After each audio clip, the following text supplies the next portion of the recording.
yung sinabi ni, tama ba yung Brother Jeremiah, ni Isaiah, send me, di ba? So, after Isaiah was cleansed of his sin, so parang sinabi kay Lord, sa'yo ako, forgive my sins, sinabi niya, send me.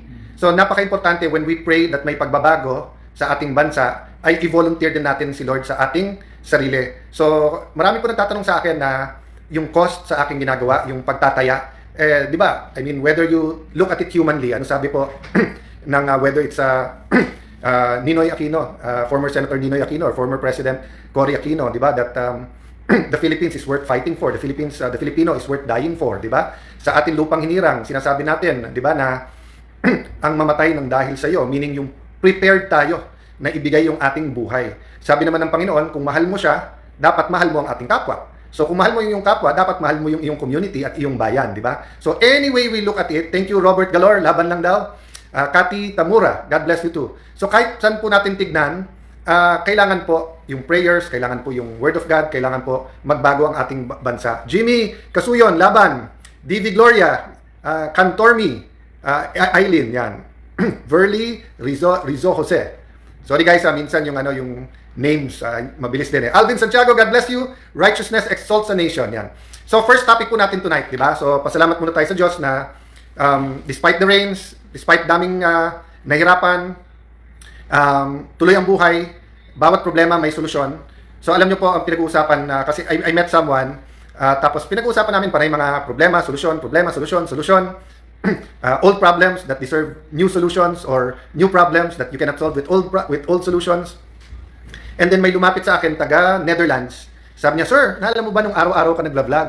Kasi nung araw-araw ka nagla-vlog ay nakikinig ako. So yun po yung CIA, Cayetano in Action 365. So ang ginawa po natin doon, it's more of our sharing the Word of God, basic principles. So actually hindi lang siya nagsabi sa akin na natuwa sila, nagustuhan, natulungan sila. So hindi ko pa po kinukomit sa inyo na everyday. Baka kahit once a week. Gumawa tayo ng CIA 52 or once a week, 52 weeks in a year. But igawin natin pong topic, starting topic and mag-post po kayo and may part 2 to. So first natin yung topic is purpose.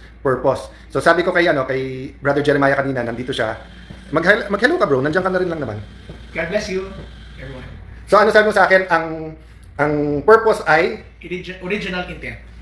one line or one paragraph tungkol doon? Ang purpose ay original intent ng author. Okay. Talagang si Brother Jeremiah, pag sinabi one line talaga. Magaling po magsulat to. Susulat po to sa Manila Times, pinapadala niya sa akin. Gustong-gusto ko yung lately sinulat niya, yung sabi mo, is wealth. Yeah. Anong? Is money real wealth? Is money real wealth, di ba? So, minsan pwede natin gawing topic. So, ako naman kasi, yung definition ko ng purpose, yung the why, yung bakit, di ba? Yung bakit. So, for example, yung gusto ko maging abogado, why? Anong purpose mo? Di ba? Gusto ko magnegosyo. Why? Anong purpose mo na magnegosyo? Pero tama siya, original intent di ba? So, sino nakakaalam ng purpose? Yung gumawa. Di ba? So, kung halimbawa, gagawa ako ng cellphone, kung ako may-ari ng Samsung o ng Nokia or ng Apple, at tanungin mo sa akin, bakit iba yung Apple sa Nokia? Kasi I wanted more than a device that can text and can send na pwede kayo mag-usap by voice or to send messages. 'Di ba? I wanted basically a pocket computer. So ganun din po, 'di ba? Ang Panginoon ang nag-create sa atin, siya po ang author, sabi po ni Dr. Miles Monroe, siya ang manufacturer. So siya ang nakakaalam ng purpose natin. So yung verse na gusto ko i-share sa inyo ngayong gabi, yung for I know the plans I have for you, plans to prosper you and not to harm you, plans to give you a hope and a future. So hindi po nating alam kahit anong tingin natin sa sarili natin, whether bilib na bilib tayo sa sarili natin or whether lahat na lang ng negative tungkol sa atin pinapakinggan natin. Actually, yung manufacturer may purpose para sa atin. Meron po siyang dahilan ba tayo ginawa, meron po siyang papagawa sa atin. So, patikim lang po yan. So, share sa inyo po, ano yung madalian yung definition ng purpose. Pangalawa po, ano tingin yung purpose sa buhay nyo? And what would you like to share about purpose? Then, talking about purpose, wag po kayong mapipikon, wag po kayong magsasawa, wag po kayong ma-stress, ma-anxiety. Kung inaaraw-araw tayo ni Senator Ping Lacson, who knows, but meron siyang purpose. Having said that, medyo misfire, or medyo, kaya akala po nung iba, nangangalaska ako, or I'm being sarcastic nung sinabi kong iniimbita ko siya. Hindi po. Alam niyo po, pareho kami hindi civil engineer, pareho po kami hindi taga DPWH. So kung titignan mo po yung papel-papel, yung website, etc., malilito ka. Pero kung dialogue, usap, upo, with the proper officials, ano ba tong project, magkano, anong boundaries, saan to ginawa, anong history nito, anong purpose nito. So from, for example, yung road dike sa Taguig. 1999 pa ata, nung kausap ko pa si Secretary Vigilar. Pero actually, plinano yan even before that. Panahon ni President GMA, panahon po ni President Aquino, President Duterte, may mga variation, may mga nangyari dyan. What's the point?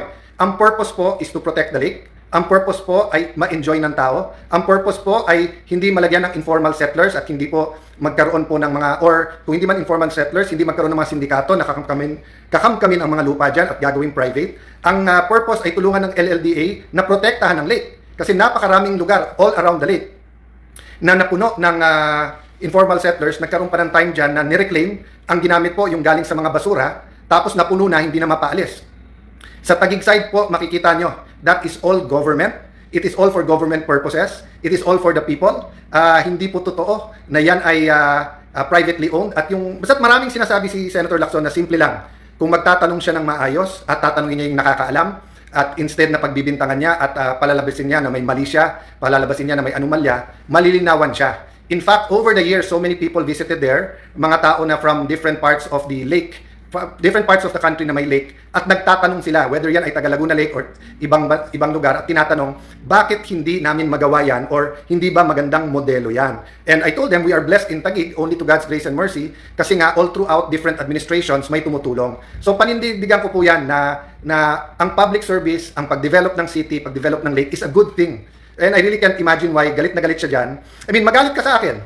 Kung may problema sa akin, may illegal sa akin, pero yung titirahin mo yung 1.3 million Taguigeños na nakikinabang dyan, yung 100,000 mga kapitbahay namin na gumagamit sa Christmas Lights Park at sa iba pang mga park na nandyan, it's really mind-boggling, di ba? Yung sabi nga nila, don't shoot first then ask questions later, di ba? But siguro yun ang problema kapag trigger happy lalo sa social media at nauuna yung galit. So again, let's take a step backwards. Tignan nyo very logically ang development sa lakeshore ng Taguig. Tignan nyo Taguig as a whole, tignan nyo yung flood control. Hindi po totoo na disguised yan as flood control, etc. No? As I said, hindi po kami mga taga-DPWH. Ang national government and the budget process will be able to explain yung mga nomenclatures and everything. I won't go into detail. But ang point ko, sabi kasi ni Senator Lacson, ayoko na harapin niya yung mga korap. Kailan ko po siya pinigilan na labanan niya po yung mga korap? Siya po ang biglang tumigil sa mga investigasyon, at kung kailan po ako ay talking about an independent Senate, talking about transforming the nation, talking about anong tama't mali, suddenly ako ang gusto niyang imbestigahan. Having said that, we are public officials, all of us deserve the benefit of the doubt, but all of us should be open to any investigation. So, I will continue to stand up for the Filipino people, but I will be fair. Di ba? Hindi pwedeng totally anti-admin, totally pro-admin, it's a case per case eh. Pag-aaralan nyo lahat ng sitwasyon, then magbibigay kayo ng input.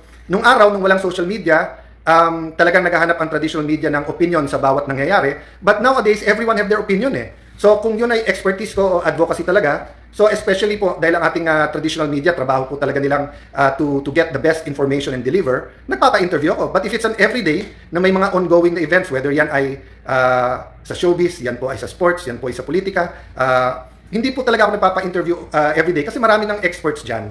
But I have to tell you po no, na since 1992 pa ako sa Taguig. Life's work na po namin yan. We're not perfect. Like any other local government, like any other public official, may mga pagkukulang din kami, may mga kailangan punuan, may mga nasisita din kami madalas. So yun ang isa kong balita, yung lahat ng aming nasisi or na pagalitan or na pagsabihan or nakita namin may mali, yun ang nilalapitan para magtestigo laban sa amin. But that's normal in politics. What's important is the truth. So babalik ako sa topic po natin mga kababayan, mga kapatid, mga magulang. Purpose is very important. So what's the purpose of government? What's the purpose of impeachment? What's the purpose of investigations? What's the purpose of elections? If we're going to postpone the barangay o SK, what's the purpose? So what's the purpose of our daily life? Tama ba trabaho natin? Anong purpose po ng pag-aasawa dun sa mga single? Diba? So wag tayong mag-asawa for the purpose lang na mag-asawa. Kailangan alam natin yung purpose, diba? Mel Belia, stay strong. Thank you very much po. Only to God's grace. Alvin Santiago, thank you po. We're getting there po. I mean, in one generation, malaki po ang pinagbago ng syudad ng Taguig. Every Taguigueño is proud of it. No one can take credit. Awa lang ng Diyos na naayos po lahat. Leadership is important. Lenny Almazan. EJ Javier, God bless you, inanak. SDS New York. Ayan, so hindi ko na babasahin ibang comment kasi nga building bridges and trying to be peacemaker. Pero syempre, minsan napapalaban. Thank you, Pinsan. Joey, God bless you. Lilibet Arnaiz Gomez, God bless you too. So guys, tumatawag na si Lani. Saturday night kasi medyo pangako ko sa kanya para may oras naman kami together. Pilit niya akong pinagshashave na. So crowdsourcing, anong opinion niya? God bless you guys. Thank you very much sa lahat po nagpre-pray, lahat po nagbibigay ng encouragement. Criticism is welcome. Our country, our economy is in bad shape, but I think every single leader wants that to change, want better for our country. May mga